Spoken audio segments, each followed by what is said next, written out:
So I did work on an individual out in New Jersey for a distance Reiki session. I've never met this individual before. I know her through common ground, but I've never met her face to face. I just know her first and her last name. So I told her that I was interested in Reiki, and she said, "Oh, my dad does Reiki." I told her, I could practice the distance Reiki on her. She said, "Yeah, absolutely." So she was my first distant Reiki subject, and sure enough, we're going through the session. It was about a half-hour session. We're going through the session.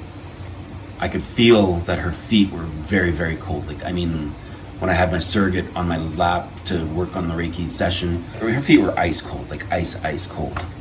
I'm like, okay, well, I'm trying to work on them, trying to, get the energy flowing through her feet, but they weren't warming up, so I continued doing something else.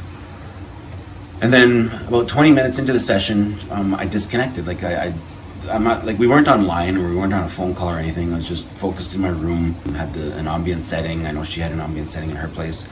About 20 minutes into the session, she'd identified that she forgot to turn her phone off, so she got up out of her chair and she went to go turn her phone off. I felt that.